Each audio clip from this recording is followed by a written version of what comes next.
These are my thoughts of the F1 26 Monaco Grand Prix, and there's quite a lot to talk about. Penalties, pit lane infringements, and loads more. And just results from the race. So let's get straight into it.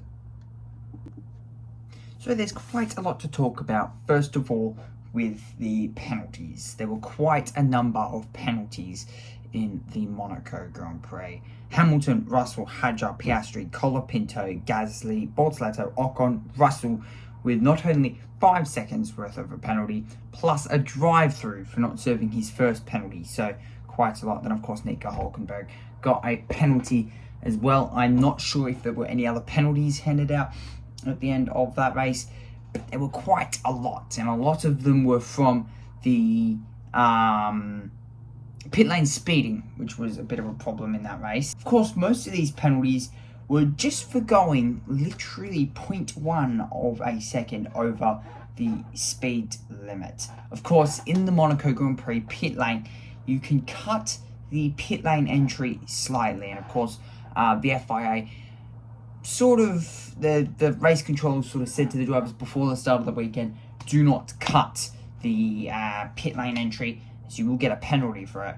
And, well, of course, it's the shortest line into the pit lane, so a lot of drivers and teams ended up cutting it. And here, there is a kink at the entrance to the pit lane where drivers can effectively continue straight on the right-hand side for a short distance, gaining a few meters. According to the FIA spokesperson, the measurement begins the moment the front wheel of the car enters the fast lane. In the case of cutting the entry, that would be the front left wheel. So, reason why a lot of teams got a penalty in that race is because of the front left wheel cutting the Monaco pit lane, which apparently breaks FIA standards, apparently.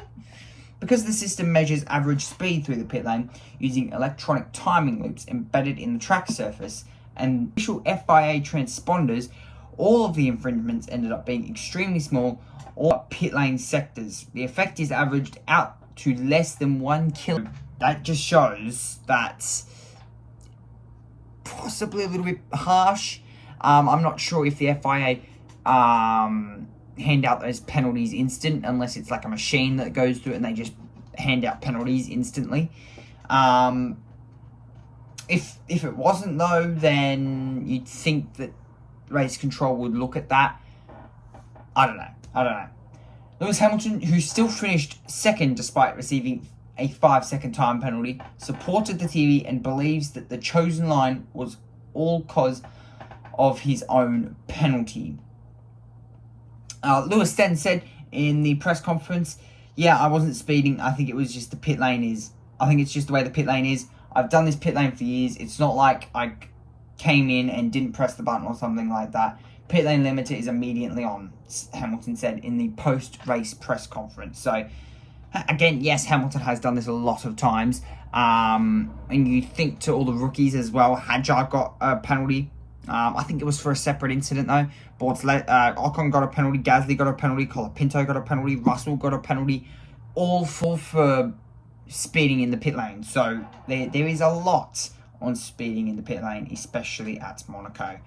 The FIA have stated the race control warned teams about this potential pitfall before the race, as I said in the beginning, both in terms of the speed and the actual pit lane distance that is measured, and advise the drivers to take the wider entry line. Of course, drivers want to cut so that they can gain more time coming into pit lane. One notable detail is that apart from Hamilton, all of the penalised drivers were using Mercedes power units.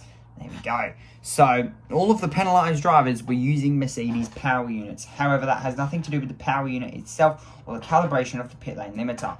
McLaren team principal Andrea Stella acknowledged that in Piastri's case as well, the issue appears to be linked to the line taken in the pit lane. And again, as that's just exactly what we've said. So, but of course, coming into this weekend, there was an incident with Martin Brundle and Kim Kardashian. My thoughts on it, just blatantly, I don't think Kim Kardashian's bodyguard should have pushed pushed Martin Brundle out of the way.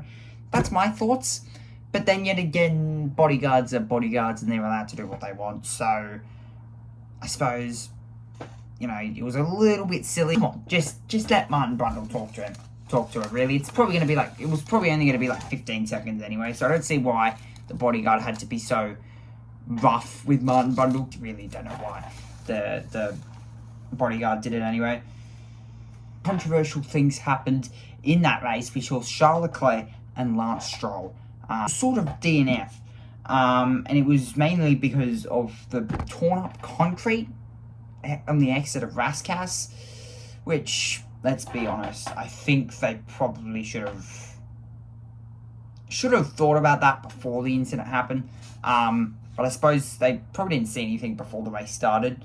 And I think a lot of the marshals do check the track before the race starts, so I can see where they sort of get the confusion. Apart from that, though, we saw Kimi Antonelli win the race. 2 hours, 23 minutes the Monaco Grand Prix went for. Absolutely insane. In terms of the driver standings, Kimi Antonelli, he now leads the way by like 66 points. It's back to Lewis Hamilton. And it's 2 points between Lewis Hamilton, George Russell. Then back to Charles Leclerc, then Oscar Piastri, who sits 5th in the championship. 6th is Lando Norris. 7th is Max Verstappen, who's lost a few positions in the championship. Then it's Isaac Hadjar, Pierre Gasly, Ollie Behrman, Franco Colapinto, Arvid Lindblad, Carlos Sainz, unfortunately. Williams, who's scored 11 points overall. Esteban Ocon, Gabriel Bortoleto, Fernando Alonso, who scored 1 point for Aston Martin. We, of course, saw Bortoleto score 2 points for Audi. And the remaining 4, Hulkenberg, Valtteri Bottas, Sergio Perez, and Lance Stroll, still all on 0 points. And it's also quite unfortunate that we've only seen Aston Martin score 1 point throughout the whole entire season. But apart from that, though, the Grand Prix in itself was quite boring up to that point. The first, 20 laps probably was interesting, and then it just died off. So, and, Kimi Antonelli, I think he lapped practically the whole field until the safety car came out, which is crazy. It's crazy that it just shows Mercedes' pace are insane. It's insane. Mercedes' pace is insane.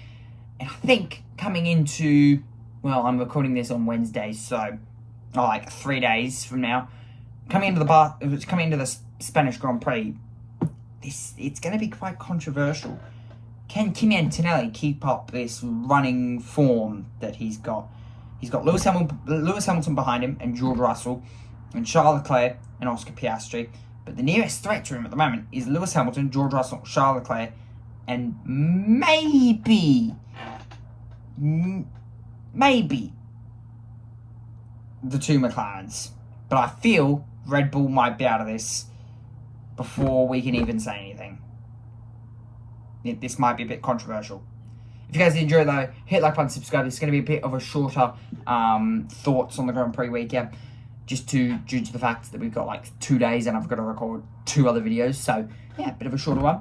But yeah, Kimi Antonelli leads the way, 60 points. Of course, you can catch all my streams live this weekend for the Spanish Grand Prix, and of course, I'll be streaming the World Cup as well. If you guys did enjoy, though, hit like button, subscribe. I'll catch you guys in the next video. Peace.